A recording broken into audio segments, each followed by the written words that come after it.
"Wahai Aisyah, aku masih merasakan sakit karena makanan yang telah kukunyah ketika di Khaibar. Sekarang saatnya aku merasakan terputusnya urat nadiku karena racun tersebut." Diceritakan oleh Anas, salah satu sahabat Nabi Muhammad, bahwa ada seorang perempuan Yahudi datang kepada Nabi Muhammad dengan membawa daging kambing bakar yang telah diracuni. Kemudian beliau memakan sebagian darinya.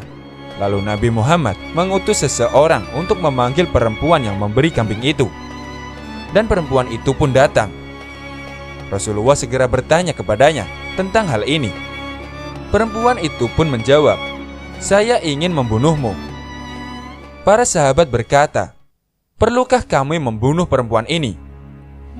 "Jangan," jawab Nabi Muhammad SAW. Lantas, siapakah nama perempuan yang ingin meracuni Nabi Muhammad? Dan apa tujuan dari perempuan ini sehingga melakukan perbuatan yang sangat keji terhadap Nabi Muhammad? Nama perempuan tersebut yakni Zainab binti Al-Harits. Dan alasan ia melakukan itu adalah balas dendam. Itulah motif yang digunakan Zainab binti Al-Harits sehingga ia sampai meracuni Nabi Muhammad. Balas dendam adalah motif yang digunakan Zainab binti Al-Harits sehingga ia sampai meracuni Rasulullah. Zainab adalah istri Salam bin Misikam, salah seorang pemimpin Yahudi Bani Nadir di Khaibar. Ia memendam dendam yang mendalam terhadap pasukan umat Islam, terutama Rasulullah, karena telah membunuh suami, ayah, dan pamannya pada saat perang Khaibar. Pertempuran Khaibar adalah peperangan antara umat Islam yang dipimpin oleh Nabi Muhammad melawan orang-orang Yahudi yang tinggal di Khaibar. Peperangan yang terjadi pada 628 Masehi ini berlangsung di Khaibar, sebuah oasis yang terletak sekitar 150 km di utara Madinah, Arab Saudi. Pada saat itu, kota Khaibar atau sering disebut sebagai Hijaz adalah sebuah benteng bagi kaum Yahudi. Dengan tanah yang subur dan air yang berlimpah, kota ini menjadi tempat perlindungan sempurna bagi kaum Yahudi. Oleh karena itu, perang Khaibar menjadi salah satu pertempuran umat Muslim yang paling sengit karena pasukan Yahudi sangat kuat. Pertempuran ini berlangsung sekitar 2 minggu dan berakhir dengan kemenangan umat Islam. Setelah perang Yahudi Romawi, kaum Yahudi mulai mendiami Khaibar dan mengembangkan pertanian di tanahnya yang sangat subur. Lambat laun, posisi mereka pun sangat dominan, baik secara budaya, ekonomi, dan politik. Selain itu, orang-orang Yahudi juga membangun benteng dan menyimpan pedang, tombak, perisai, serta persenjataan lainnya. Pada akhirnya, di Khaibar berdiri banyak perkampungan Yahudi yang berpusat pada 3 wilayah, yaitu Natat, Syekh, dan Katiba. Sementara itu, di Madinah terdapat 3 klan Yahudi yang kuat, yaitu Bani Kainuga, Bani Al-Nadir, dan Bani Quraisyah. Saat Nabi Muhammad hijrah ke Madinah, beberapa tokoh penting yang ada mulai masuk Islam. Dalam perkembangannya, perselisihan antara Nabi Muhammad dengan 3 klan Yahudi terkuat di Madinah tidak dapat dihindari. Dari serangkaian insiden tersebut, Bani Al-Nadir akhirnya terusir dari Madinah pada 625 dan menetap di Khaibar. Setelah terusir dari Madinah, pemimpin Bani Al-Nadir terus melakukan upaya untuk mengumpulkan sekutu guna melawan Nabi Muhammad. Cara-cara yang dilakukan adalah dengan menyogok dan menghasut klan Yahudi lainnya hingga mengadu domba umat Muslim. Para cendekiawan meyakini bahwa berbagai intrik yang dilakukan Bani Al-Nadir itulah yang menjadi penyebab perang Khaibar. Menghadapi kenyataan tersebut, Nabi Muhammad tidak mempunyai pilihan selain menyerang Khaibar. Pada Maret 628 Masehi atau 7 Hijriah, pasukan Muslim yang dipimpin oleh Nabi Muhammad berangkat menuju Khaibar. Kekuatan Muslim diperkirakan terdiri dari hampir 2.000 pasukan dan 200 kuda, dibandingkan dengan kekuatan Khaibar yang mencapai 10.000 tentara. Umat Muslim memang kalah jumlah. Akan tetapi, pasukan Muslim dapat menaklukkan jarak sekitar 150 km dari Madinah ke Khaibar dalam waktu 3 hari, hingga mengejutkan pihak Yahudi.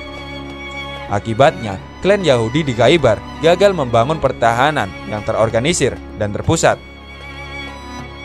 Karena sifat kaum Yahudi yang terlalu meremehkan umat Muslim, pasukan Nabi Muhammad dapat dengan mudah menaklukkan benteng di Khaybar satu persatu.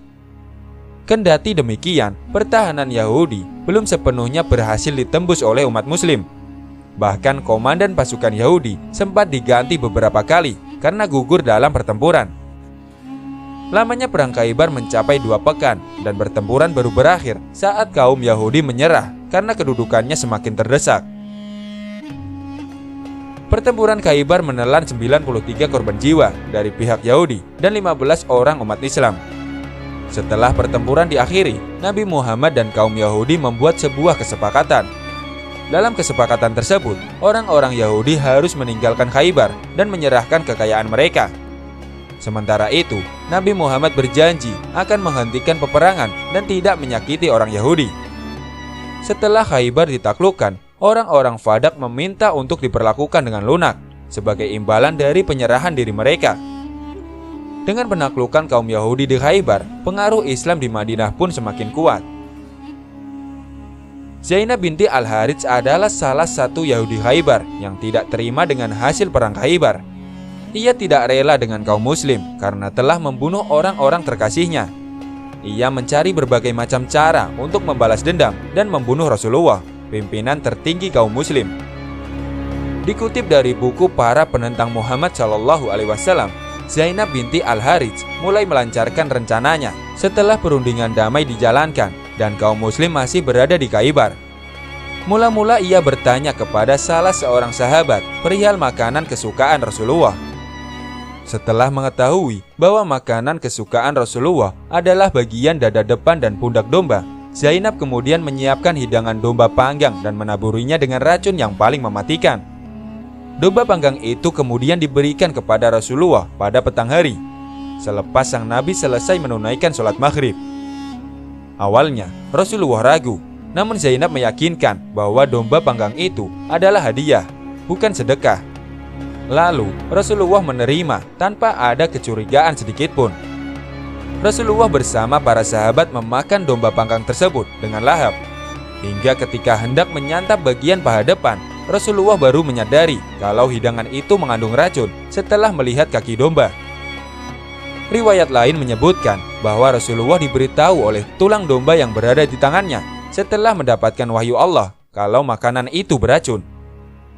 Sontak saja, Rasulullah menyuruh para sahabat yang ikut makan domba panggang itu dibekam untuk mengeluarkan racun. Namun demikian, insiden domba panggang beracun itu menewaskan salah satu sahabat Rasulullah, Bishr bin Al-Bara, meski ia sudah dibekam. Racun dalam peristiwa domba panggang ini memiliki efek jangka panjang terhadap kesehatan Rasulullah. Merujuk pada buku Sirah Nabawiyah karangan Al-Mubarakfuri, Rasulullah merasakan sakit yang sangat akibat racun dalam peristiwa Khaybar itu 1 hari sebelum hari wafatnya. Sekarang saatnya aku merasakan terputusnya urat nadiku karena racun tersebut, kata Nabi Muhammad seperti yang diriwayatkan Imam Bukhari. Zainab binti Al-Harits menjadi orang yang paling dicari setelah insiden domba panggang beracun itu. Setidaknya ada 3 riwayat yang menceritakan keadaan Zainab setelah insiden maut itu. Pertama, masuk Islam. Zainab langsung mengucapkan 2 kalimat syahadat setelah menyaksikan langsung bahwa Muhammad adalah benar-benar Rasul, utusan Allah, dalam insiden domba panggang beracun itu. Hal ini diceritakan oleh Imam Al-Zuri dan Ibnu Hajar Al-Asqalani dalam kitabnya. Kedua, dimaafkan. Banyak sahabat yang gregetan dan berniat untuk membunuh Zainab binti Al-Harits karena telah membunuh Bishr bin Al-Bara dan membahayakan nyawa Rasulullah. Namun, Rasulullah melarang dan mencegah para sahabat untuk membunuh Zainab, sebagaimana yang tertera dalam hadis riwayat Muslim. Ketiga, dibunuh. Diriwayatkan bahwa Rasulullah menerapkan hukuman kisos, pembalasan yang sama kepada Zainab binti Al-Harits membunuh Bishr bin Al-Bara. Maka Zainab dibunuh setelah keluarga Bishr menuntut untuk diberlakukan hukum kisos. Jika dicermati lebih dalam, riwayat-riwayat tersebut tidaklah saling bertentangan, namun terjadi secara berurutan. pada saat Bishr belum meninggal, Rasulullah memaafkan Zainab. Namun akibat Bishr meninggal akibat racun, Zainab dan keluarganya menginginkan untuk menerapkan hukum qisas. Maka Rasulullah memerintahkan sahabatnya untuk menjalankan qisas. Itulah yang terjadi pada Zainab binti Al-Harits. Maksud untuk mencari kebenaran dengan cara yang salah, sehingga mengakibatkan mudarat yang sangat besar. Kita manusia sering sekali melakukan hal yang membahayakan untuk mendapatkan suatu tujuan tanpa memikirkan sebab dan akibat. Sehingga ketika sudah terjadi, barulah kita menyesal dan menangisi perbuatan kita. Terlebih akibat yang dihasilkan dari perbuatan itu dapat mencelakakan orang yang paling kita cintai. Sedangkan dalam kisah ini, yang menjadi korban adalah manusia yang paling kita cintai, yaitu Rasulullah. Na'udzubillahi min dzalik. Namun apapun itu, Zainab masih dapat menebus kesalahannya dengan meminta maaf dan menyerahkan dirinya untuk diqisas sebagai penghapus dosanya. Semoga Allah mengampuninya dan menghapuskan dosa-dosanya. Sejak peristiwa di Khaibar, tidak ada lagi riwayat tentang efek racun tersebut pada tubuh Rasulullah.